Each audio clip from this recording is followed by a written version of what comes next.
이미 넌 고마운 사람. 배지영. 은행나무. 일부. 그냥 사랑이라서 좋았던 거야. 일기예보. 그곳엔 비가 와? 여긴 맑은데.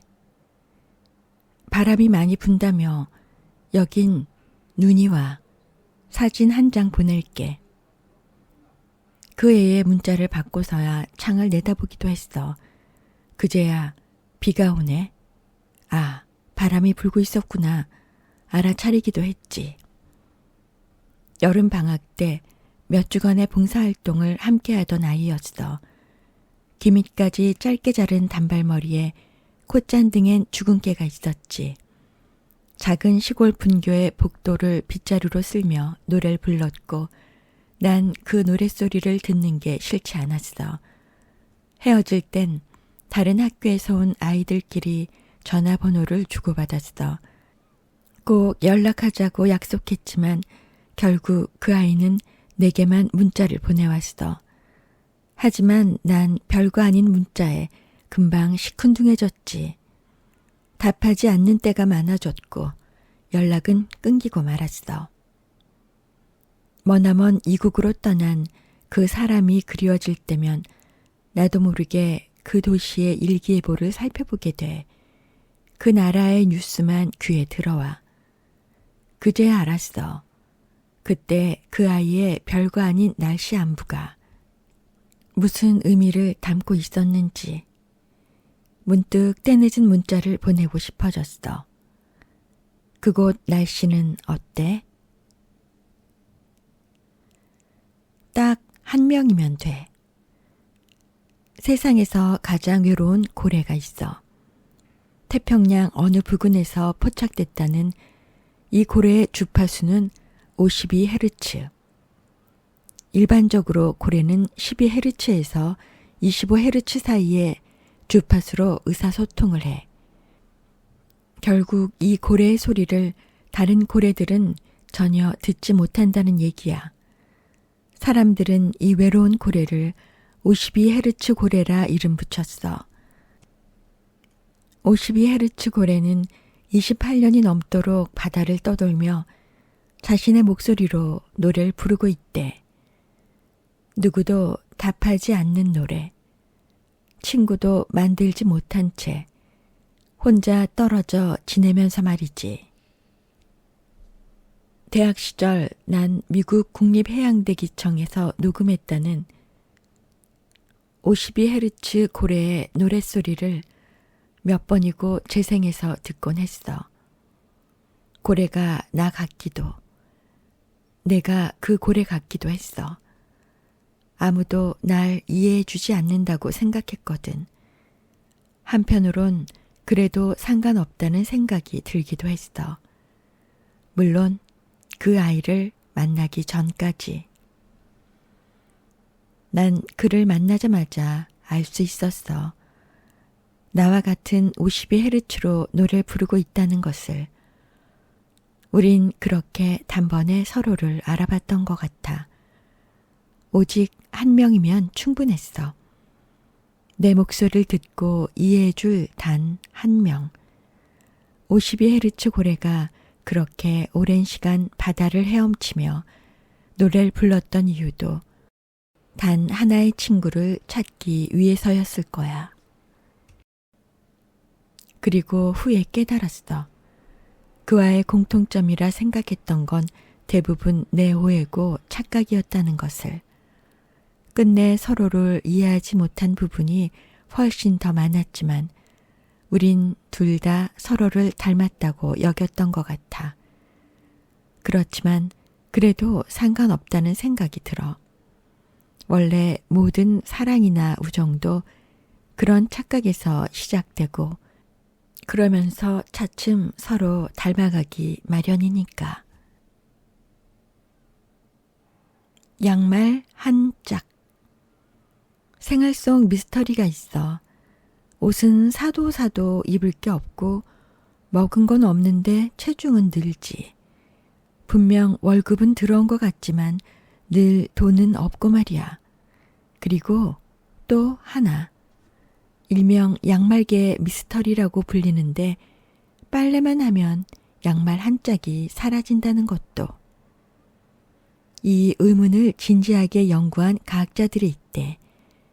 그들의 주장에 의하면 양말 한 짝 정도는 세탁기의 건조 기능이 작동했을 때 진짜 사라질 수 있다는 거야. 뜨거운 열기가 빨래 속 물 분자를 증발시키는데 그 순간 화학 변화가 일어나면서 양말이 아주 작은 분자로 분해된 다음 세탁기 밖으로 배출된다는 거지. 그렇게 세탁기 속에서 양말이 진짜 사라진다는 거야. 이 가설을 처음 들었을 때 너무 황당한 전개 아닌가 생각했어. 아무튼 우리나라의 한 과학자는 이렇게 말했대. 전 세계엔 그렇게 분해된 수많은 양말들이 궁중에 둥실 떠다니고 있을 거라고. 물론 이 양말 분해설은 아직도 연구 진행 중이라고 해. 그냥 실수로 잃어버린 줄 알았던 양말이 뭔가 확실한 이유로 사라져 버린 것일 수도 있다는 게 새로운 상상을 품게 해. 그렇다면 어린 시절 잃어버린 줄 알았던 인형도, 이사하면서 사라진 줄 알았던 일기장도, 그 많은 사진도 알 수 없는 화학 작용에 의해 작은 알갱이로 분해되어 공중에 떠다니고 있는 건 아닐까 하는. 그래서 불현듯 길을 걷다 과거의 추억 속으로 빠져들었던 건가?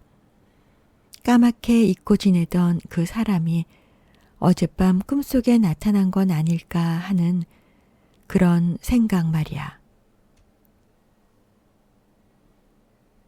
펭귄의 사랑. 펭귄은 한자어로 인조래, 사람인 세조. 인간처럼 걸어 다닌다고 해서 말이지. 그래서 그런 걸까? 멀찌감치 사람이 보이면 그렇게 반가워한대. 두 다리로 걷는 것만으로 동족일지 모른다는 생각에. 물론 가까이 와서 보곤 실망하고 당황스러워하기도 하지만 미련을 버리지 못해 계속 주위를 맴돈대. 상상만 해도 너무 귀여워. 두 발로 걷는다는 사소한 공통점 외엔 닮은 구석이라곤 전혀 없는 인간인데 고작 그 하나를 그렇게 대단하다 여기는 펭귄. 순진하다 해야 할까. 한편으론 좋은 구실 하나로 금세 사랑에 빠져버렸던 나의 한때 같기도 해. 그 시절 그 오빠에게 끌렸던 이유, 나처럼 왼손잡이라는 단순한 사실 하나 때문이었거든. 그러고 보면 노래를 잘 부른다고, 세련되게 옷을 잘 입는다고, 생일이 같다는 이유로, 알고 보니 같은 유치원 출신이었다는 것만으로도 대단한 운명이라도 되는 양 잘도 사랑에 빠졌던 시절이 있었어. 그때에 비해 지금은 사랑에 빠지기 위해 너무 많은 조건이 필요해진 것 같아. 대책 없고 마냥 좋았던 그때, 펭귄의 사랑을 하던 그 시절에 뒤뚱거렸던 서투름이 그리워지기도 해. 조금 헤매도 괜찮아. 자주 다녔던 길인데 어떻게 헷갈릴 수 있냐고 넌 묻곤 했지. 그러게 말이야. 난 왜 이렇게 길을 자주 헤맬까? 아마도 너무 작은 걸 보기 때문인 것 같아. 사람들은 큰 건물이나 방향을 살피며 걷지만 나는 작은 잎방칸이나 누구도 눈여겨보지 않을 시멘트 사이에 핀 작은 풀꽃 같은 게 먼저 보이거든. 그런 걸 보며 길을 걷다가 고개를 들면 돌연 길은 낯설어져 있는 거지. 그뿐 아니야.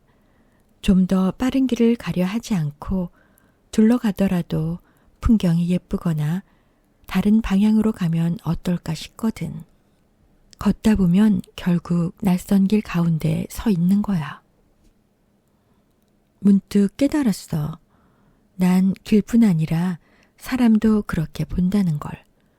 가령 웃을 때 한쪽 눈썹만 올라간다거나 문 열고 나갈 때 뒷사람을 위해 잠시 문을 잡고 있다던가 손을 잡을 때면 꼭 다른 손으로 내 손등을 가볍게 토닥인다든가 그런 작은 습관들, 사소한 모습에 내게 반했거든.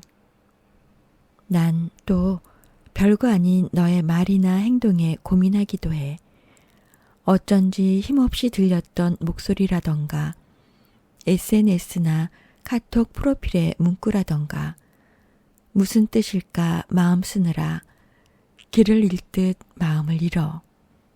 쓸데없는 걱정에 밤을 지새우기도 하지. 그렇게 자주 헤매고 쓸데없는 걱정에 빠진다 해도 남들은 못 본 너의 작은 매력을 나만은 찾았기에, 그래서 너를 만나 사랑에 빠졌기에 둘러가는 사랑이라도 자주 너와의 사랑에 길을 잃어도 난 행복하다고 그렇게 말하고 싶다. 그 사람의 글씨체. 누군가를 기억하는 데 있어서 가장 먼저 사라지는 건 그 사람의 얼굴, 그 다음에 목소리, 가장 늦게까지 남는 건 냄새라고 하잖아. 하지만 나에게 가장 오래 남는 건 글씨체인 것 같아. 그의 글씨엔 모든 것이 다 담겨 있다는 생각이 들어. 니은이나 디귿을 둥글게 쓰던 필체 안엔 그의 부드러웠던 음성이, 받침이 작아 마치 달려가는 듯한 인상을 주던 글자에선 상체를 앞으로 내밀며 빠르게 걷던 모습이, 흘려 쓰지 않고 또박또박 쓰던 숫자엔 완벽하게 일 처리하려 애쓰던 그의 바지런함이 담겨 있던 것 같았지. 물론 이렇게 오래도록 기억에 남을 수 있었던 건 그만큼 그의 편지를 여러 번 읽어봤기 때문인지 모르겠지만 개성 있는 그의 글씨체 덕분인 것도 같아. 처음엔 악필이다 싶었는데 볼수록 정감 가는 필체였지. 졸리지? 커피 한잔 하러 가자. 내 책상 위로 툭 던져졌던 그 쪽지들. 일상적인 이야기를 쭉 늘어놓더니 뜬금없이 사랑해로 끝맺던 사랑스러운 편지들. 아주 가끔 일상이 너무 힘들거나 무료해질 때면 꾹꾹 눌렀었던 그의 편지가 받고 싶어져. 언제쯤 고백할 수 있을까? 오늘도 그 애를 만났어. 10년째 친구로만 지내고 있는 남자 사람 친구. 무슨 이야기 끝에선가 내가 왜 여태껏 연애를 못하는지에 대해 이야기를 하게 됐지. 그 아인 이렇게 말하더라. 넌 눈이 높아서 그래. 억울한 마음이 들었어. 아무리 생각해봐도 난 눈이 높지 않거든. 난 그저 내 말을 잘 들어주고 함께 있으면 마음 편안해지는 그런 사람을 원하는 것뿐이라고. 그러자 그 애가 단호하게 대답했어. 그게 눈이 높은 거야. 너무 추상적이잖아. 난 입을 비죽거릴 수밖에 없었지. 연애 잘하는 사람의 특징이 있는데 그게 뭔지 알아? 뭔데? 자길 좋아할 만한 사람에게 대시하는 거. 그런데 넌 널 좋아하는 남자가 나타나면 도망가기가 바쁘고 내가 좋아하는 사람에겐 무심한 척 굴잖아. 그의 말에 말도 안 된다며 그 애를 노려봤지. 하지만 그의 말은 다 사실이야. 난 그랬거든. 마치 초등학생처럼 좋아하는 아이에게 더 못되게 구는 혹은 무관심한 척 대하는. 내가 가장 좋아하는 사람. 말도 잘 통하고 10년간 변함없이 내 곁에 있어주는 그 애에게 좋아한다. 티 한 번 내지 못하고 괜히 툴툴대거나 화내고 있는 나. 언제쯤 내 마음 고백할 수 있을까? 사진 한 장만으로도 충분히 알 수 있는 것. 중국에 사는 19 청년은 한 여인을 보고 첫눈에 반했어. 그녀는 29. 사별한 남편 사이에 자식을 둔 상태였지. 1940년대 중국의 보수적인 시골 마을에선 이들의 사랑을 용납할 수 없었던 모양이야. 친인척은 물론이고 동네 사람들 모두 이들을 비난했고 어느새 여자는 공공의 적이 되어버렸다고 해. 결국 두 사람은 마을을 떠나 산속 깊은 곳으로 숨어들었지. 거친 땅을 일궈 밭을 만드는데 15년.